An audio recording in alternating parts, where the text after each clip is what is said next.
Emma Stone explains why she thinks anxiety is a selfish condition. Emma Stone has had a great year so far with the success of her latest movie, Poor Things. With this new collaboration with director Yorgos Lathimos, the director of the Academy Award-winning movie The Favourite, Emma Stone proved once again that she's one of the greatest actresses of her generation. It was precisely during an interview with the director that she opened up about a health condition that has wreaked havoc in her life since she was a kid, which is her severe anxiety. It has, for years, driven her to attacks, and while acting has significantly helped her to manage it, she still has to deal with it on a daily basis. Emma Stone feels her anxiety makes her selfish. Emma Stone has, for a long time, struggled with severe anxiety, and has recently shared that, in addition to all the typical problems that this condition causes, it also leaves her with a really awful feeling. When discussing her anxiety in an interview with Variety, she admitted that she can't help but feel this condition makes whoever is dealing with it into a selfish person.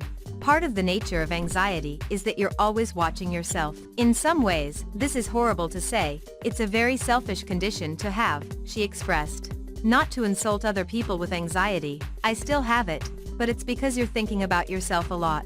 You're thinking about, what's going to happen to me? What have I said? What have I done?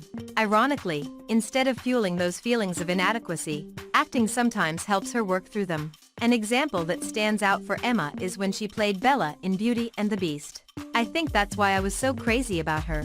It's the idea of not living with that self-judgment or shame, as you say, or the social contracts that you make as a child growing up, the actress said. Bella's way of approaching the world, it's just about experience. It's just about how she feels about things. Emma has struggled with anxiety since she was a kid. Emma Stone's anxiety is truly a difficult thing for her to deal with, and it has nothing to do with fame. In fact, it started when she was as young as 7 years old.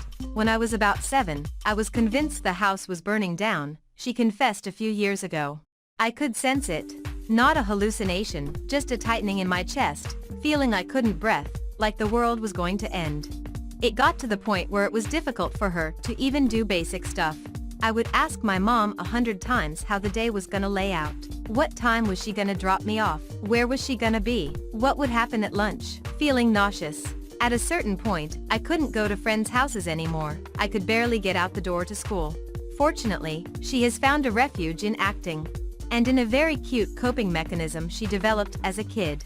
She would imagine a little green monster that would feed her lies, and that every time I listen to it, it grows bigger. If I listen to it enough, it crushes me, she explained. On the other hand, though, if I turn my head and keep doing what I'm doing, let it speak to me, but don't give it the credit it needs, then it shrinks down and fades away.